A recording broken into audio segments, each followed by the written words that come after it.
이 시간 함께 은혜 받으실 말씀은 시편 127편입니다. 시편 127편입니다. 제가 봉독하도록 하겠습니다.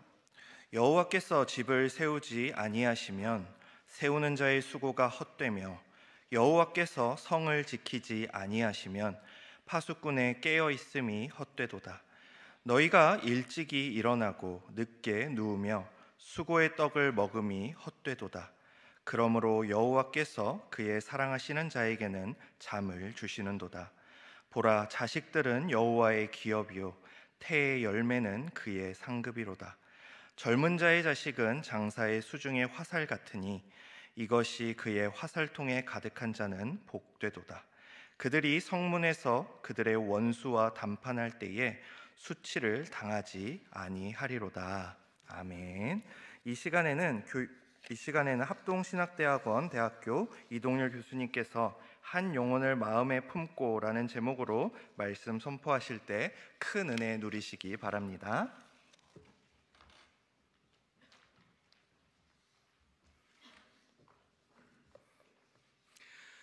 안녕하세요. 화성교회 성도 여러분, 이렇게 만나게 되어서 정말 반갑습니다.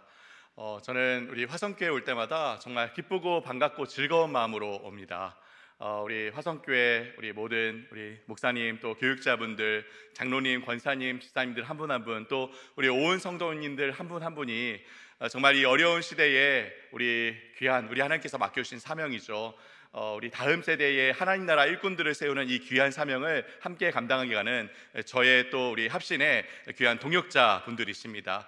여러분들 이렇게 만나 뵙게 되어서 너무 반갑고 감사하고, 또 특별히 오늘 교사원신 예배로 우리가 함께 모이지 않았습니까? 우리 선생님들 한 분 한 분 정말 한 영혼을 품고 섬기려면 그 한 영혼 한 영혼을 향한 사랑의 마음이 필요한데, 하나님께서 이 시간 우리 선생님들에게 하나님의 이 하늘의 사랑과 은혜를 공급하여 주시기를 간절히 바랍니다.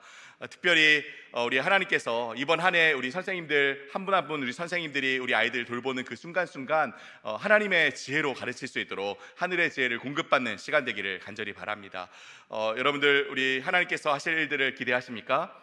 이 시간을 통해서 하나님께서 우리의 마음 가운데 역사하실 일들을 기대하며 함께 기도하고 말씀을 나누도록 하겠습니다. 함께 기도하겠습니다.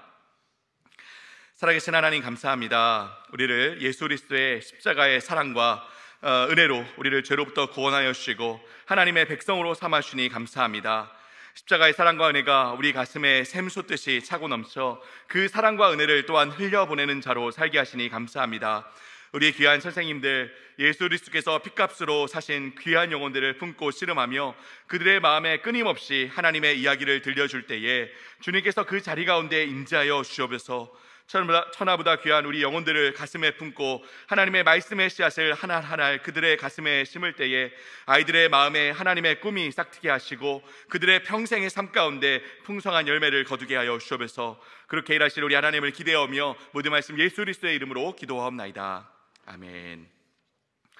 오늘 저는 교사원신 예배로 이 자리에 함께 이렇게 우리가 함께 모였습니다. 저는 우리 주일학교 선생님들, 또 우리 언약의 자녀들을 키우고 있는 우리 부모님들이 바로 우리 다음 세대를 지켜내기 위한 마지막 보루라고 생각합니다. 왜냐하면 오늘날 우리가 살고 있는 이 시대는 그냥 우리가 숨만 쉬며 살아가도요, 자연스럽게 이 세상의 이야기, 지극히 자기중심적이고 지극히 세속적인 이 메시지에 물들 수밖에 없는 그런 시대이기 때문이죠. 나니아 연대기와 함께 여러 책들을 지었으며 전 세계에서 가장 사랑받는 크리스천 저자로 알려진 사람이죠. C.S. 루이스가 그의 책 인간 폐지에서 이렇게 이야기합니다. 우리 함께 이 이야기 함께 한번 읽어볼까요? 시작. 교육의 사명은 숲에 길을 내는 것이라기보다는 사막에 물을 대는 것이다. 네, 무슨 말인지 아시겠죠? 만약 이 세상 가운데 풍성하고 아름다운 하나님의 영광이 찬란하게 빛나고 기독교적 가치들이 이 사회와 문화 속에서 융성하게 꽃을 피우는 그러한 시대에 우리 교육의 역할이란 이 울창한 숲과 같은 이 세상 속에서 아이들이 마음껏 꿈을 꾸면서 이 숲에 길을 내도록 하는 일이 되어야 한다는 것이죠. 하지만 만약 반대로 이 세상 가운데 악이 만연하고 온갖 세속적인 영향들이 도처에 스며들어서 우리를 막 유혹하고 뒤흔들 때에, 그럴 때에 우리에게 맡겨진 교육의 사명이란 역시 이 사막과 같은 광야 같은 세상 속에서 살아가며 마찬가지로 메말라가는 우리 아이들의 마음에 물을 대는 일이 우선되어야 한다는 것입니다. 그렇다면 여러분은 오늘 우리 시대가 어떤 시대에 더 가깝다고 생각하십니까? 복음의 빛이 온 세상 가운데 빛이 나고 기독교적 가치가 꽃을 피우는 그런 시대일까요? 아니면 반대로 온통 구석구석 악한 영향들이 가득해서 정말 각박하고 메마른 그런 시대에 가깝다고 생각하십니까? 전자입니까? 후자입니까? 네, 너무나도 안타깝게도 오늘날 참으로 많은 이 기독교 철학자들과 신학자들이 입을 모아 이야기하는 오늘날 이 시대의 이 계절은 한겨울이다라고 이야기합니다. 따라서 우리가 이 시대 속에서 우리 언약의 자녀들, 우리 다음 세대들을 정말 바르게 양육하고 교육하기 위해서는 정말 우리가 깨어서 우리 아이들의 마음에 끊임없이 물을 대는 일을 해야 된다는 것이죠. 오늘날 이 세상 어디에서도 들을 수 없는 이 하나님의 이야기를 우리 교회가 또 우리 가정이 우리 아이들에게 끊임없이 들려주어야 한다는 것입니다. 따라서 여기 계신 우리 주일학교 선생님들 또 우리 부모님들, 정말 그 역할이 너무나도 중요합니다. 우리가 이 시대에 어떠한 직분과 어떠한 책임을 맡고 있는 것보다도 가장 막중한 사명을 맡고 계신 분들이 바로 우리 선생님들과 또 우리 부모님들입니다. 끊임없이 들이치는 이 세속적인 파도 속에서 우리 아이들을 지켜낼 수 있는 정말 마지막 보루와도 같은 분들이기 때문이죠. 정말 감사한 것은 우리 화성교회가 우리 다음 세대에 대한 진심을 품고 너무나도 많은 분들이 이 일에 헌신하여 한마음으로 이 사명을 감당하고 있다는 것이죠. 우리 다니엘 학교, 주일학교, 우리 모든 우리 교육부서에서 또 우리 화성교회 모든 각각의 가정들을 통해서 또 이 일에 모두 한마음이 되어서 기도하며 헌신하는 우리 화성교회 이 성도들을 통해서 화성교회의 다음 세대들이 믿음 위에 성장하고 있는 모습을 볼 때에, 또 그러한 소식을 제가 들을 때에 얼마나 제 마음에 큰 위로와 감격을 누리곤 하는지 모릅니다. 오늘 저는 이처럼 우리 다음 세대를 직접적으로든 혹은 간접적으로든 섬기고 계시는 여러분 모두에게 꼭 필요한 한 가지의 이야기를 좀 전하고자 합니다. 우리 자녀들의 육적인 부모로서 또는 영적인 부모로서 꼭 품어야 하는 하나의 마음을 여러분들에게 함께 나누고자 합니다. 하나리의 미랄이 썩어야 많은 열매를 맺듯이 한 영혼을 품고 그 안에 생명을 싹 틔우기 위해 정말 고통 가운데 씨름하고 계시는 모든 분들에게 오늘 말씀이 조금이나마 위로와 힘이 되기를 간절히 기도하고 소망합니다. 그래서 오늘 우리 성도들 분들과 함께 살펴볼 이 말씀은 시편 127편, 우리 아까 읽었던 그 본문입니다. 여러분 혹시 시를 즐겨 읽으시나요? 시. 솔직히 요즘에는 시에 대한 관심이 많이 시들해진 것이 사실이지만 예전에는 참 많은 사람들이 시를 참 좋아했습니다. 사랑했죠. 예전에 제가 중고등부 교회의 중고등부 부서에 있을 때에 늘 연말에 하는 교회 행사가 있었습니다. 여러분 무슨 행사인지 아십니까? 중고등부 시절을 보내신 분들은 다 기억하시죠? 문학의 밤이라고 기억하십니까? 문학의 밤, 그렇죠? 네, 정말 놀랍지 않습니까? 교회에서 하는 행사인데 문학의 밤이라고 했습니다, 그렇죠? 이때 연극도 하고 찬양도 하고 워십도 하고 뭐 여러 순서들이 있었지만 그 중에 꼭 또 시 낭송하는 시간도 있었던 것 같습니다. 그만큼 예전에는 문학에 대해서, 특별히 시에 대해서 참 관심도 많았고 많이 이제 시를 사랑했던 시대였죠. 교회뿐 아니라 학교에서도 특별활동 부서들 중에 꼭 시와 관련된 부서가 또 있지 않았습니까? 이렇게 예전에는 남녀노소 모두가 다 시를 즐겨 읽었고요. 인기 있는 시인들도 참 많았던 것 같고 이 가방 안에 혹은 이 품 안에 꼭 시집 한 권씩은 이렇게 품고 다녔던 그런 시기가 있었죠. 성경에도 곳곳에 참 많은 시들이 등장합니다. 특별히 마치 시집과도 같이 150편의 시들을 하나의 책에 담아놓은 책이 있지 않습니까? 바로 오늘 본문인 시편이죠. 이 성경 66권 중에서 사람들이 가장 많이 읽은 책이 여러분 무슨 책인지 아십니까? 조사를 했는데 시편, 압도적으로 시편이었다고 합니다. 신구약 66권 성경 모두 하나님께서 우리에게 주신 참 소중한 말씀들이 있죠. 하지만 시편은 특히 성도들에게 많은 사랑을 받아왔던 것이 분명한 것 같습니다. 아마 시편이 우리의 이 마음을 잘 대변해주고 있기 때문이 아닌가 생각합니다. 시편을 쓴 여러 저자들이 각가지 상황 속에서 쓴 여러 이 시들을 읽노라면 우리 마음을 또 함께 들여다보게 되는 것이죠. 그런데 사실 시편은 보통 시집들과는 좀 다른 특징을 또 갖고 있습니다. 보통 시집들은 각기 다른 내용의 이 시들을 그냥 별개의 시들을 한꺼번에 이렇게 하나로 엮어놓은 그런 책이죠. 하지만 시편은 각각 별개의 시들을 그냥 아무 순서 없이 엮어놓은 그런 책이라기보다는 하나의 분명한 이 주제를 중심으로 아주 세심하게 구성되어 있는 책입니다. 시편 1편과 2편이 전체 150편 시편의 서론의 역할을 하고요. 나머지 시들이 5개의 이 단락으로 구분되어서 그 주제를 하나의 흐름으로 전개해 갑니다. 그리고 마지막 5편의 이 시들이 전체 시편의 또 결론 역할을 하죠. 이렇게 서론, 본론, 결론, 이 시편은 150편 전체가 짜임새 있게 구성된 한 권의 책과도 같죠. 그럼 시편은 어떤 주제를 중심으로 어떻게 구성되어 있나요? 간단하게만 살펴보자면 우선 아까 말씀드렸듯이 시편 1편, 2편이 시편의 서론 역할을 하는데요. 그 주제가 이렇게 나옵니다. 우리 한번 이 주제를 한번 읽어볼까요? 하나님의 약속에 시작! 하나님의 약속의 말씀을 신실하게 따르며 메시아가 다스릴 하나님 나라를 기다리라. 네, 하나님께서 약속하신 그 언약을 마음 가운데 간직하고 그 언약이 이루어질 그날을 기다리라는 것이죠. 하나님 나라가 이루어질 그날을 기다리라는 것입니다. 이게 전체 시편의 하나의 주제입니다. 그리고 시편이 5권으로 나뉘어져서 이 주제를 다룹니다. 우선 1권과 2권에서는 전체 시편의 절반 가까이를 지은 다윗의 시대를 중심으로 하나님 나라 이스라엘의 시작과 그리고 그 나라의 진정한 왕이신 하나님을 찬양하는 그런 시들이 등장하고요. 3권에서는 왕이신 하나님을 버려 하나님의 심판을 받아 멸망하고만 이스라엘의 비극에 대해서 이렇게 다루는 시들이 나옵니다. 끝으로 4권과 5권에서는 메시아가 오셔서 완성될, 회복될 하나님 나라에 대한 소망에 대한 시들이 나오죠. 그리고 이 각 5부분이 이 마지막에 동일한 문구로 마무리가 됩니다. 바로 이 문구인데요. 우리 본론의 이 이스라엘의 하나님, 요거 함께 한번 읽어보겠습니다. 시작! 이스라엘 하나님 여호와를 영원히 송축할지어다. 아멘, 아멘. 여러분, 너무 놀랍게도 이 각각의 5권이 이 동일한 문구로 마무리되고 있다는 것이죠. 이게 시편의 주제라는 것입니다.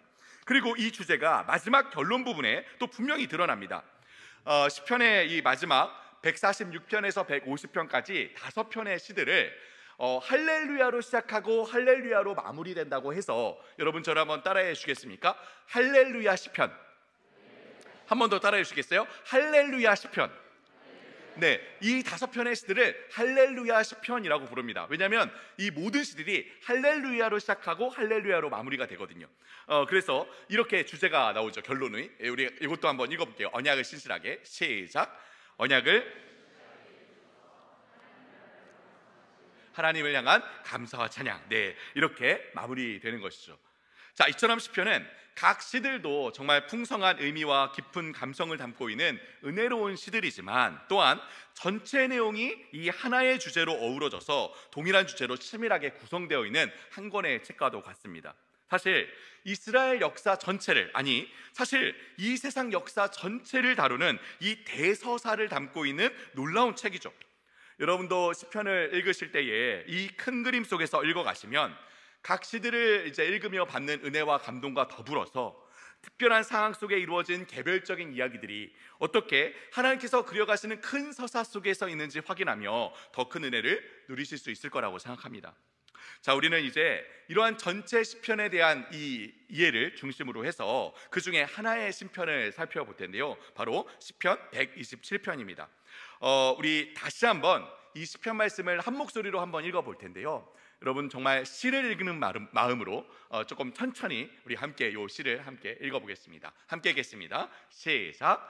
여호와께서 집을 세우지 아니하시면 세우는 자의 수고가 헛되며 여호와께서 성을 지키지 아니하시면 파수꾼의 깨어있음이 헛되도다. 너희가 일찍 일어나고 늦게 누우며 수고의 떡을 먹음이 헛되도다. 그러므로 여호와께서 그의 사랑하시는 자에게는 잠을 주시는도다. 보라, 자식들은 여호와의 기업이요 태의 열매는 그의 상급이로다. 젊은 자의 자식은 장사의 주중에 화살 같으니 이것이 그의 화살통에 가득한 자는 복되도다. 그들이 성문에서 그들의 원수와 담판할 때에 수치를 당하지 아니하리로다. 네, 이게 시편 전체 내용이죠. 이 시편 127편은 전체 시편에서 딱 두 편 나오는 솔로몬의 시들 중에 하나입니다. 솔로몬은 전체 시편에서 72편과 127편 딱 두 편의 시를 지었는데요. 사실 솔로몬도 지혜로 하자면 다윗 못지않았던 인물이고 또 그 역시 많은 시들을 지었습니다. 성경 곳곳에 솔로몬의 시들이 등장하는데요. 가장 대표적으로 아가서 전체가 솔로몬이 지은 긴 시이고요. 또 잠언과 전도서도 솔로몬의 지혜를 담고 있는 격언 내지 시입니다. 또 역대하 6장에 나오는 솔로몬의 기도 역시 시의 형태로 나와 있죠. 하지만 시편 자체가 아까 잠깐 살펴봤던 개관에서도 이야기했듯이 다윗을 중심으로 짜임새 있게 구성된 책이기 때문에 솔로몬의 시는 딱 두 편밖에 나오지 않는 것이죠. 이 시편 127편은 이렇게 솔로몬의 시인과 동시에 또 아주 독특한 표제를 갖고 있는 책입니다. 여러분 다 아시죠? 시편에는 이 시들의 이 제목이 달려 있죠. 표제가 달려 있습니다. 시편 127편에도 표제가 붙어 있는데 이렇게 됩니다. 성경 번역본마다 조금씩 차이가 있을 수 있겠지만 이렇게 되는데 요거 같이 한번 읽어볼까요? 솔로몬의 노래 시작. 노래 성전에 올라가는 노래. 네, 이게 이 시편 127편의 이 표제, 즉 제목이죠. 아까 이야기했듯이 이 시의 저자가 솔로몬이라는 것과 동시에 다음으로 성전에 올라가는 노래라는 이 제목이 붙어 있습니다. 그런데 이 제목이요, 성전에 올라가는 노래라는 이 제목은 시편 127편에만 붙어 있는 제목이 아니고요, 시편 120편부터 134편까지 무려 15편의 시편에 동일한 이 제목이 붙어 있죠. 이 시편들은 동일한 목적으로 의도적으로 함께 묶어놓은 부분인데 이 시들이 이 표지에 나오듯이 성전에 올라가는 노래입니다. 그러면 이 성전에 올라가는 노래라는 의미는 무엇이고 왜 이 시들을 이렇게 하나의 제목으로 엮어 놓았을까요? 여기 성전에 올라가는 노래는 그 원어로 보자면 이렇게 됩니다. 쉬르 하말롯이라는 이 원어를 갖고 있어요. 문자적 의미로는 단순히 올라가는 노래입니다. 올라가는 노래. 그래서 영어 성경은 이것을 그대로 번역해서 Songs of Ascent, 올라가는 노래라고 그대로 번역돼 있죠. 그런데 왜 한글 성경에는 번역할 때 이 원어에는 없는 성전에라는 이 말을 덧붙여 놓았을까요? 여기 올라가다라는 이 단어가 성경에서 쓰일 때에 하나님께로 향하다, 특히 성전에 계시는 하나님께로 나아가다라는 그런 의미를 담고 있기 때문입니다. 그러니까 단어 자체에 대상이 분명히 명시되어 있는 그런 것이죠. 특히 이 성전에 올라가는 노래는 각 지역에 흩어져 있던 이스라엘 백성들이 이스라엘의 3대 절기죠. 무교절, 칠칠절, 초막절이 되면 하나님을 예배하기 위해 예루살렘 성전으로 모여드는데 이 순례의 길을 향할 때에 실제로 불렀던 찬양들이었습니다. 그런데 예루살렘 지역이 다른 지역들에 비해서 조금 높은 지역에 있었기 때문에 사람들이 성전으로 나아갈 때에 올라가게 되는 것이죠. 길을 가다가 보면 완만한 오르막길이 쭉 나오게 되고요, 그리고 저 끝에 저 높이 성전이 올려다 보이게 되는 것입니다. 자, 이처럼 성전이 위치한 지역도 고지대였지만 성전 자체도 그냥 평지에 이렇게 딱 붙어 있는 것이 아니라 15개의 계단 위에 위치해 있었죠. 그래서 유대 전통에 따르면 이 15편의 이 성전에 올라가는 이 시들을 레위인들이 이 15계단 하나하나에 서서 불렀다라는 그런 이야기도 전해집니다. 이처럼 지역적으로도 구조적으로도 성전이 위에 위치해 있어서 성전에 올라가야 했지만 이 성전이 올라가는 노래가 단순히 그런 올라가는 행위만 의미하고 있는 것은 아니죠. 사실 지역적으로도 구조적으로도 이렇게 성전을 위에 위치해 둔 분명한 의미와 뜻이 있습니다. 바로 하나님을 향한 사람들의 이 마음의 상태와 상황을 반영하고 있는 것이죠. 우리가 놓여진 이 현실이요, 이 죄가 만연한 이 세상 속에서 이 죄성을 가진 우리의 이 존재가 살아가며 겪는 여러 고통과 또 어려움, 절망과 낙심, 또 이 혼란과 공허함 가운데 위에 계신 하나님을 향해서 순례의 발걸음을 걸어가는 것입니다. 그렇게 한 걸음 한 걸음 하나님을 향해 이 걸어가는 순례의 길을 따라서 조금씩 하나님께로 가까이 다가가며 이 마음에 위에서부터 오는 이 하나님으로부터 오는 기쁨과 소망과 감사가 차오르게 되는 것이죠. 바로 그러한 마음을 이 성전에 올라가는 노래를 통해서 이 표현한 것입니다. 자, 그러면 이 시편 127편은 하나님을 향한 이 마음을 어떻게 표현하고 노래하고 있을까요? 사실 시편 127편 이 말씀은요, 매우 짧은 이 5절로 이루어진 아주 짧은 시임에도 불구하고 유명한 구절들이 굉장히 많습니다. 특히 2절 뒷부분에 나오는 여호와께서 그의 사랑하는 자에게 잠을 주시는도다, 이 말씀이요. 이 말씀 우리 모두가 정말 사모하는 말씀 아닙니까? 그죠? 여러분, 이 말씀을 볼 때 이런 생각 혹시 안 해보셨나요? 정말 하나님이 나를 얼마나 사랑하는지 자도 잠이 오네 이런 생각 안 해보셨나요? 혹시 옆에 주무시고 계신 분 있으면 깨우지 마십시오. 하나님의 사랑을 받는 자들입니다. 네, 깨우지 마시고. 네. 자, 또 여러분 3절 말씀에 보면 너무 유명한 말씀이죠. 보라, 자식들은 여호와의 기업이요 태의 열매는 그의 상급이로다. 자녀를 가진 부부에게 축복으로 전하는 말씀 아닙니까? 출산한 가정에 신방을 갈 때에 이 구절을 이렇게 액자로 만들어서 선물을 주곤 합니다. 바로 자녀를 선물로 주신 하나님께 감사하며 이 자녀로 인해서 그 가정에 하나님께서 복을 주시기를, 기쁨을 주시기를 이렇게 축복하는 것이죠. 그런데 우리가 이 유명한 정말 잘 알려진 이 구절들을 정말 제대로 바르게 이해하기 위해서는요, 사실 이 구절만 따로 이렇게 떨어뜨려 놓고 보아서는 안 됩니다. 이 구절들은 반드시 시편 127편 전체의 내용과 함께, 그리고 우리가 아까 살펴봤던 이 성전에 올라가는 이 노래에 대한 이해와 사실 시편 전체의 주제와 함께 이해해야 제대로 바르게 이해할 수 있죠. 우선 시편 127편 3절 말씀에요. 이 말씀, 자녀를 출산한 부부에게 축복의 말로 이렇게 액자에 담아 주는 이 이유는 정말 이 자녀가 이 가정에 하나님께서 주신 선물과도 같은 존재이고, 또 부부에게 이 자녀가 기쁨을 주는 존재이기 때문에 그렇게 이게 하는 것이죠. 맞습니다. 물론 자녀는 하나님께서 그 가정에 주신 하나님의 선물이고 열매이며 부부에게 기쁨과 이 복을 가져다 줄 상급입니다. 그런데 또 한편 이 본문은 4절과 5절에 자녀가 하나님께서 부부에게 맡기신 화살과도 같은 존재라고 이야기하기도 합니다. 이 구절은 상대적으로 잘 안 알려져 있죠. 그죠? 자녀가 화살 같은 존재라는 거예요. 여러분, 인디언 선교 중에 순교했던 짐 엘리엇이라고 아실 것입니다. 이 짐 엘리엇 선교사가 이제 인디언 선교를 막 나가기에 앞서서 자신의 안위를 걱정하는 부모님에게 편지를 보낼 때에 바로 이 구절, 잘 안 알려진 이 구절을 이제 언급했었는데요. 이렇게 언급합니다. 우리 같이 읽어볼 텐데, 영어로 읽는 것은 아니고요, 여러분. 네, 이 영어는 이제 이 편지 내용이 실제라는 것을 보여드리기 위해서 이렇게 기록했고, 저희는 이걸 번역한 요 이야기를 함께 한번 읽어보겠습니다. 함께 읽겠습니다. 시작.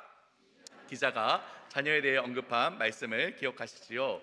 그는 자녀가 주님으로부터 맡겨진 기업이며 화살통에 담긴 화살이라고 이야기했어요.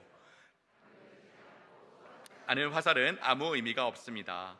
그러니 강한 기도의 발로 자녀가 원수의 심장을 향하여 날아가도록 저를 힘껏 당겨주세요. 네, 짐 엘리엇은 자녀란 단지 그 한 가정에 기쁨과 복으로만 남을 존재가 아니라 언젠가 치열한 영적 전장의 그 한가운데로 날아갈 존재로 본 것이죠. 따라서 자녀를 하나님께서 부모에게 맡기신 기업으로 여기며 하나님의 뜻을 따라서 바르게 교육하고 양육하여 장차 그가 하나님 나라를 위해 쓰일 수 있도록 파송해야 한다는 겁니다. 누가요? 바로 부모들이요.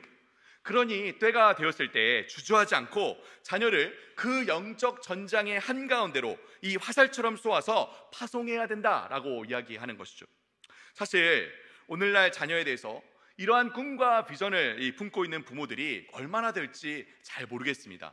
물론 우리 화성교회 성도들은 제외하고, 우리 화성교회는 제외하고요. 사실 많은 이 부모들이 자녀들이 그저 이 세상 가운데 잘 나가기를, 성공하기를, 그래서 부모에게 명예요 자랑이 되기를 바라는 경우가 많지 않습니까?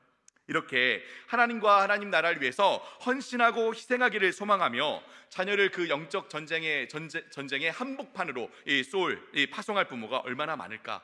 정말 쉽지 않은 일이겠죠. 그런데 사랑하는 성도 여러분, 저는 이 짐 엘리엇이 이야기한 이 이야기에 전적으로 동의하지만 또 한편 이 시편 127편 말씀을 묵상하면 묵상할수록 조금 다른 관점으로 이 본문을 읽게 됩니다. 아까 말씀드렸듯이 시편 127편의 이 후반부에 나오는 이 유명한 구절들을 시편 전체, 또 시편 127편 전체의 맥락에서 보면 조금 다른 관점으로 이 본문을 보게 된다는 것이죠. 분명 표제에서도 이야기하듯이 이 시편은 성전으로 향해 나아가는 그 순례자들이 자신의 걸음과 함께 이 마음을 하나님께로 맞추기 위해 불렀던 노래라고 했죠. 그리고 1절 말씀에 이렇게 이야기합니다. 우리 같이 한번 이 1절 말씀 함께 읽어볼까요? 시작. 세우는 자의 수고가 헛되며 여호와께서 성을 지키지 아니하시면 파수꾼의 깨어있음이 헛되도다. 네, 1절에서 솔로몬은 하나님이 아니면 모든 수고가 헛되다고 반복해서 이야기합니다. 하나님께서 세우지 않으시면 아무리 수많은 장인들이 공을 들여서 세운 성이라고 해도 헛되다는 것이죠. 하나님께서 지키지 않으시면 아무리 파수꾼이 밤을 새워서 그 성을 지킨다 한들 뭐라고요? 헛되다는 것입니다. 2절에도 동일한 내용이 계속해서 이어집니다. 우리 2절 말씀도 함께 읽어볼까요? 시작. 일찍이 일어나고 늦게 누우며 수고의 떡을 먹음이 헛되도다. 그러므로 여호와께서 그의 사랑하는 자에게는 잠을 쉰다. 네, 2절에서도 동일한 이야기를 반복합니다. 아무리 우리가 일찍 일어나서 늦게 누우며 그 일상을 열심히 수고하며 살아간다 한들 하나님께서 하시지 않으면 그 모든 수고와 노력과 일들이 다 뭐라고요? 헛되다는 것이죠. 여러분, 솔로몬은 반복해서 한 가지를 강조합니다. 무엇입니까? 바로 그가 전도서에서도 끊임없이 이야기했듯이 하나님이 아니면 우리의 그 모든 수고와 노력과 일들이 뭐라고요? 헛되니 모든 것이 헛되다는 것이죠. 다른 말로 하자면 하나님께서 그 중심에 계실 때만이 그 모든 노력과 수고와 일들이 참으로 의미 있고 복되다는 것입니다. 그리고 이러한 맥락에서 솔로몬이 두 가지의 예를 들고 있습니다. 바로 2절 후반부에 나오는 우리가 너무나도 사랑하는 그 말씀, 잠에 대한 말씀과 그리고 3절부터 나오는 자녀에 대한 말씀이죠. 우선 2절 후반부에 사실 솔로몬은 너무 뜬금없는 이야기를 합니다. 뭐라고 하죠? 여호와께서 그의 사랑하시는 자에게는 잠을 쉰다? 아니, 왜 너무 뜬금없이 왜 잠을 여기서 주신다고 하는 겁니까? 왜 하나님께서 사랑하시는 자에게 잠을 쉴까요? 이 말이 의미하는 바가 여러분 무엇일까요? 사랑하는 성도 여러분, 잠은 하나님의 창조 원리입니까? 아니면 죄의 결과입니까? 잠은 죄가 세상에 들어오기 전부터 있었던 것일까요? 아니면 죄의 결과로 주어지게 된 것일까요? 여러분 뭐라고 생각하십니까? 잠은요, 분명히 하나님의 창조 원리입니다. 하나님께서는 이 세상을 지으시고 하나님의 형상을 따라 우리를, 이 인간을 지으셨을 때에 우리 사람으로 잠을 자도록 만드셨죠. 하나님께서 하와를 만드셨을 때에도 아담으로 깊이 잠이 들게 하지 않으셨습니까? 이처럼 하나님께서는 우리 사람으로 24시간, 24시간 깨어있지 않도록 하셨습니다. 사람으로 반드시 하루 중 일부를 잠을 자도록 하셨죠. 누구도 잠을 자지 않고 그 생명을 이어갈 수 없도록, 살 수 없도록 하신 것입니다. 왜일까요? 왜 하나님께서는 사람으로 반드시 잠을 자야 되는 존재로 만드신 것입니까? 바로 우리의 존재 자체가 우리 스스로의 힘과 노력으로, 우리의 수고로 살 수 없게 하신 것입니다. 사람은 반드시 잠을 자고 안식을 해야만 살아갈 수 있으며 그 안식을 통해 우리는 모든 일을 손에서 놓고 하나님 안에서 샬롬을 누리도록 하신 것이죠. 그리고 새로운 아침 해가 떠오르면 우리는 하나님 안에서 다시 시작하는 새로운 하루를 시작하게 됩니다. 사실 하나님께서 제7일에 안식하시고 그 안식일을 우리 인간에게 선물로 주며 이 안식에 우리를 초대하신 이유도 마찬가지죠. 또 이스라엘이 지켜야 했던 이 제도 중에 안식년이라는 제도, 또 희년이라는 제도를 세우신 이유도 다 마찬가지입니다.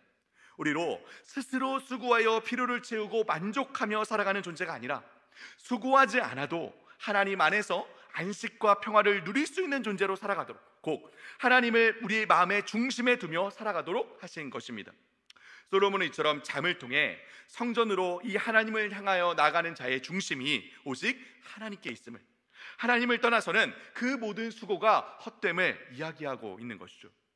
여러분, 그러니 우리는 자기 전에 또 아침에 일어날 때에 이렇게 기도해야 옳습니다.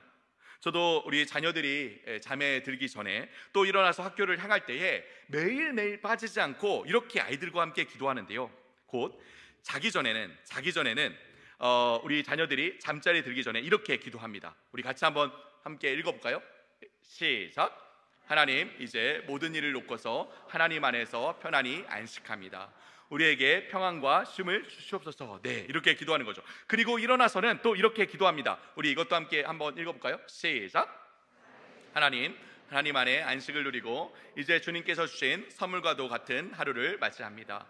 오늘 하루를 하나님 안에 기쁨으로 살게 하옵소서. 네, 이렇게 하루의 마지막을 또 하루의 시작을 그 삶의 중심에 하나님을 두기를 바라는 마음으로 기도하는 것이죠.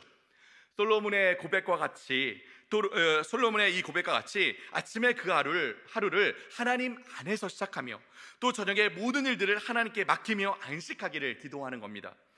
저희 아이들은 이 기도하는 것이 이제 가정의 문화가 되어 있어서 제가 따로 아이들을 부르지 않아도 자기 전엔 늘 이렇게 옵니다. 와서 아빠 품에 안겨서 이 기도를 받고 자고요. 아침에 일어나서는 제가 주로 먼저 일어나서 학교에 합신에 가니까 아이들이 일어나서 학교에 갈 때 차 안에서 저한테 전화를 해서 이 기도를 꼭 합니다. 네. 여러분도 혹시 우리 아이들과 함께 이런 기도를 하고 계십니까? 꼭 한번 실천해 보시기를 여러분 추천드립니다.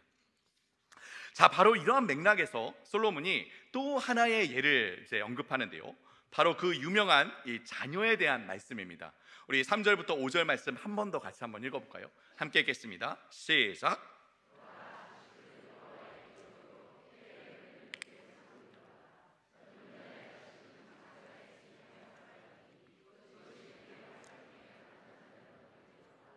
그들이 성문에서 그들의 원수와 담판할 때에 수치를 당하지 아니하리라. 여러분, 여기 이 구절에서 솔로몬은 왜 자녀가 부모들에게 선물이요 상급이라고 이야기하고 있습니까? 아까 이야기했듯이 그저 자녀가 그 가정에 말로 표현할 수 없을 만큼 큰 기쁨을 안겨다 주기에 선물이라고 하는 걸까요? 그래서 그 자녀가 이 가정에 복을 가져다 주기를, 자녀의 성공으로 이 부모의 마음을 좀 흡족하게 만족하게 만들어 주기를 그렇게 축복하는 것일까요? 우리가 지금까지 살펴본 이 시편 127편의 맥락에서 볼 때에 이 구절은 절대로 이렇게 이해될 수 없습니다. 오히려 이 말씀은 전혀 반대의 의미를 갖고 있죠. 바로 자녀를 양육하는 일 역시 다른 모든 일들과 마찬가지로 아무리 그 부모가 애쓰고 수고하고 공을 들여서 교육한다고 해도 여러분 뭐라고요? 그 노력과 수고가 헛되다는 겁니다. 헛되다. 우리는 이러한 순간을 너무나도 자주 마주하지 않습니까? 아침부터 저녁까지 어린 아기에서 성인에 이르기까지 부모는 끊임없이 자녀로 인해 수많은 노력과 수고를 들여야 하고 또 끊이지 않는 고민을 하게 됩니다. 우리 육적인 부모들 뿐만 아니죠. 우리 영적인 부모들인 교사들도 마찬가지입니다. 1년 동안 그렇게 열심히 마음을 쏟아서 그 아이들에게 사랑을 담아 진심을 담아 사랑으로 섬기고 가르쳤는데 때로 아이들의 모습과 반응을 볼 때면 과연 이 모든 수고와 노력과 가르침이 무슨 소용인가 느껴질 때가 있는 것이 사실이죠. 네, 우리는 부모로서 교사로서 우리의 모든 수고와 노력이 정말 물거품처럼 사라지는, 모래성처럼 무너져 내리는 순간을 수없이 마주하게 됩니다. 그래서 한없이 절망하고 끝도 없이 낙심하곤 하죠. 부모 뜻대로 자라주는 자녀가 여러분 어디 있겠습니까? 속된 말로 그런 이야기도 있죠. 자식 이기는 부모 없다. 또 여러분 그런 말도 있지 않습니까? 죄송합니다 여러분, 무자식이 네, 속된 말이죠. 속된 말. 그런데 그런 말도 있는 거죠. 그죠? 이처럼 세상도 아는 겁니다. 자녀는 부모에게 복은커녕 기쁨은커녕 온갖 금신과 걱정과 절망과 숱한 문제들을 안겨다 주는 거죠. 그런데 그런 자녀가 부모에게 또 교사에게 복이며 선물이며 상급이라는 것입니다. 왜입니까? 왜이죠? 왜 이러한 자녀가, 이러한 아이들이 부모에게 교사에게 선물이요 상급입니까? 그만큼 우리로 하여금 절대적으로 하나님께 우리 아이들을 온전히 맡기고 기도하며 전적으로 하나님만 의지할 수밖에 없기 때문이죠. 자기 스스로의 힘과 노력으로는 결코 되지 않는 그 자녀, 우리 아이들로 인해서 우리 마음이 끊임없이 상하고 무너집니다. 그러면서도 결코 포기할 수 없는 자녀이기에 나의 모든 수고와 노력을 손에서 놓고 하나님께 두 손 들고 나아갈 수밖에 없는 것이죠. 그때마다 우리의 마음이 깎이고 깎여갑니다. 다듬어져 갑니다. 그리고 그 깎여져 나간 자리, 내가 중심에 들어서 있던 그 마음에 하나님이 들이차기 시작하는 거죠. 솔로몬이 127편 20편에서 일관되게 이야기하고자 하는 바가 바로 그것 아닙니까? 하나님께서 세우시지 않으면 아무리 집을 세운다 해도 헛된 일이다.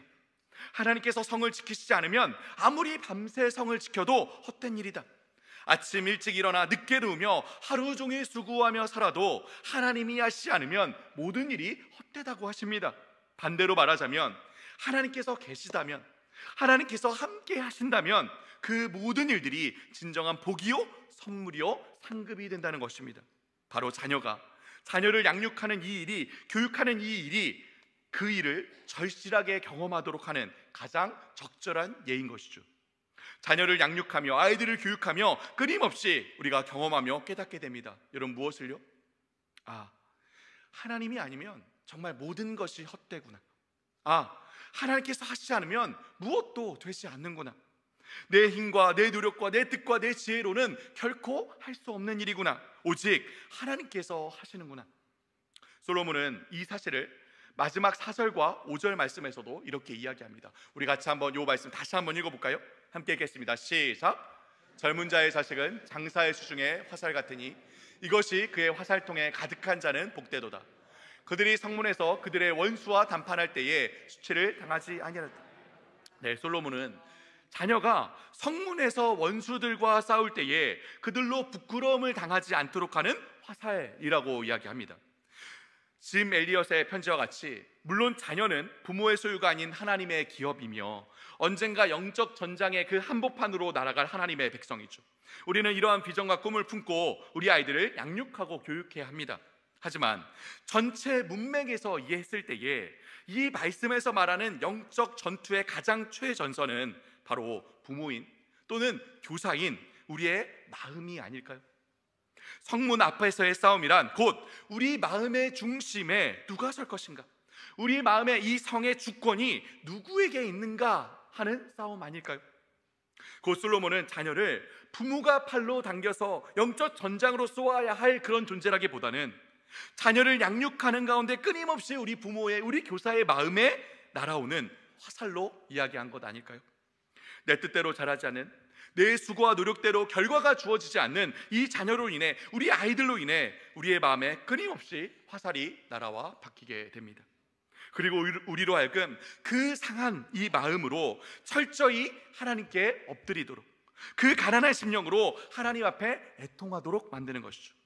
이처럼 하나님께서는 자신이 중심에 서서 자기의 뜻을 이루기 위해 스스로의 수고와 노력을 의지하였던 우리로 하여금 이 자녀를 통해, 우리 아이들을 통해 끊임없이 하나님 앞에 서게 하시며 무릎 꿇게 하시는 것입니다. 마음의 중심에 들어서 있는 모든 일들, 그 일들을 이루기 위해 애써왔던 이 움켜쥐었던 손을 하나님 옆에 피게 하시는 것이죠. 우리가 육적인 자녀이든 영적인 자녀이든 우리에게 맡기신 다음 세대들을 양육하는 일에 있어서 무엇보다도 먼저 가져야 하는 마음이 바로 이 마음이라고 생각합니다. 우리는 충분한 자격과 출중한 능력을 가져 그 일을 완벽하게 해낼 수 있는 자들이 아니라는 것이죠. 우리 역시 연약한 죄인이며 하나님의 사랑과 은혜가 절대적으로 필요한 자들입니다. 다음 세대를 교육하고 양육하는 일이 바로 그러한 우리의 현실을 여실히 드러냅니다. 그리고 스스로의 힘과 노력과 지혜로 결코 할 수 없는 이 일을 하나님 앞에 내려놓고 전적으로 그분을 의지하게 하시는 것이죠. 이 과정에서 하나님께서는 누구보다도 바로 우리가, 부모인 교사인 바로 내가 하나님 앞에 성장하고 자라가도록, 성화되어 가도록 하십니다. 그리고 이때 비로소 우리는 하나님과 함께 우리 자녀들을, 우리 다음 세대들을 양육할 수 있습니다. 완벽하지 않은 부모이지만, 정말 부족한 것이 많은 교사이지만, 하나님 안에서 우리 아이들을 양육할 때에 하나님을 전적으로 의지하며 그들을 교육할 때에 하나님으로부터 모든 것을 공급받게 됩니다. 폴 데이비드 트레비스는 완벽한 부모란 없다라는 책이 있는데요, 이 책의 한 구절을 우리가 꼭 기억했으면 좋겠습니다. 우리 같이 한번 함께 읽어볼까요? 시작. 하나님의 은혜를 베풀기 위해서는 우리가 먼저 하나님의 돌보심이 필요한 자녀임을 고백해야 한다. 자녀를 인내해야 할 일이 있다면 먼저 우리에게 인내심이 필요하다는 사실을 고백해야 한다. 용서를 베풀어야 한다면 먼저 우리에게 용서의 은혜가 필요하다는 사실을 신뢰해야 한다. 끈기를 보여야 한다면 하늘에 계신 아버지도 우리를 결코 포기하지 않으신다는 희망을 겸허하게 인정해야 한다. 우리 계속 한번 읽겠습니다. 시작.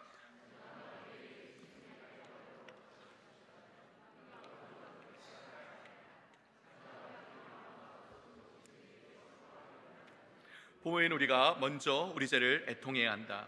우리도 자녀들처럼 매일 하나님의 양육이 필요한 존재임을 기꺼이 고백할 때 하나님의 은혜가 필요한 우리 자녀들을 그분의 은혜로 인도할 수 있다.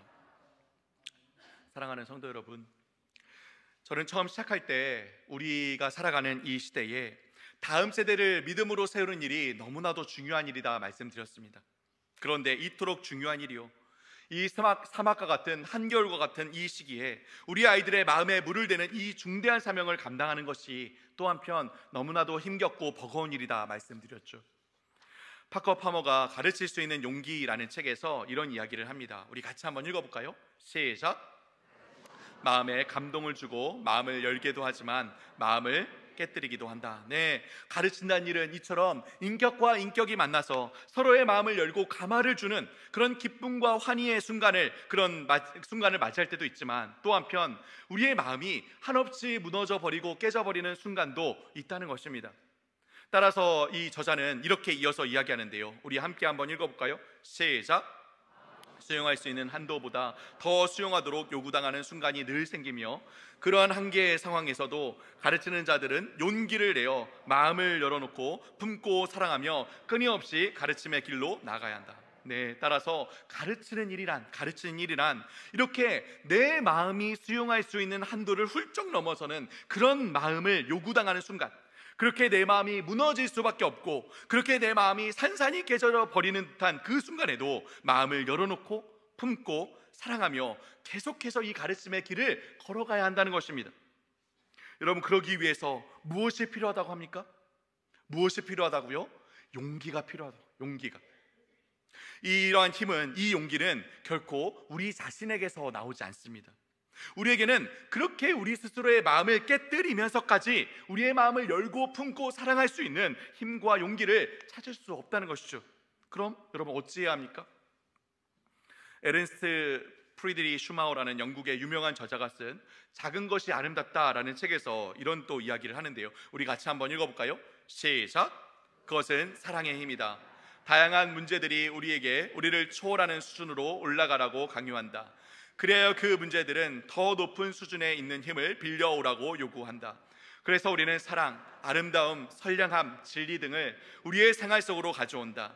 이런 좀 더 높은 힘을 동원할 때에만 비로소 우리는 삶의 현장에서 양극을 조화시킬 수 있다. 네, 그 일을 해내도록 만드는 힘은 여러분 무슨 힘이라고 합니까? 무슨 힘이라고요? 사랑의 힘이라고요. 사랑의 힘. 우리의 수준이 아닌 우리를 초월하는 그 수준, 더 높은 수준으로부터 비롯된 사랑이 있어야 가능하다고 합니다. 우리는 분명히 이 힘의, 이 사랑의 원천이 어디에서부터 비롯되는지 잘 알죠. 무엇입니까? 바로 우리 하나님. 우리 마음에 부어주시는 하나님의 그 사랑, 예수 그리스도를 통해 우리 마음에 확증하신 그 복음의 은혜가 있을 때에 비로소 가능한 일이라는 것이죠. 사랑하는 모든 주일학교 교사 여러분, 또 우리 선생님들, 또 우리 다음 세대를 품고 함께 동역하고 있는 모든 성도분들, 우리가 죄인 되었을 때에, 아니 스스로 우리가 죄인인지도 알지 못할 때에 십자가의 은혜로 우리를 구원하신 그 사랑이 우리 마음에 흘러넘쳐 한 영혼을 마음에 품고 섬기며 가르치는 여러분들이 되시기를 주님의 이름으로 축복합니다. 나는 할 수 없지만, 나는 끊임없이 무너지고 넘어지고 그래서 포기하고 내려놓고 싶지만, 끊임없이 우리 마음에 부으시는 이 사랑의 힘으로 가르칠 수 있는 용기를 품고 올 한 해 우리에게 맡기신 천하보다 귀한 영혼들을 사랑으로 가르치고 섬기는 우리 모든 화성교회 성도분들이 되시기를 주님의 이름으로 축복합니다. 함께 기도하겠습니다. 살아계신 하나님, 감사합니다.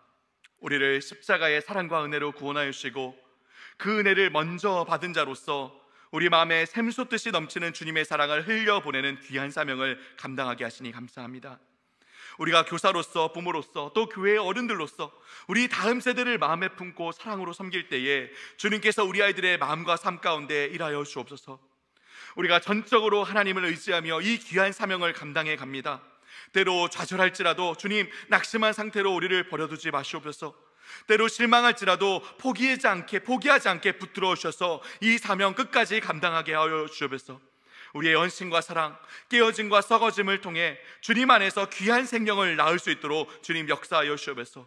무엇보다도 우리의 온 마음이 온전히 주님께 맞춰지기를 소원합니다. 끊임없이 나를 중심으로 생각하고 살아갈 수밖에 없는 이 연약한 존재를 초월하여 하나님께 나의 모든 전인격을 맡기며 살게 하여 주옵소서.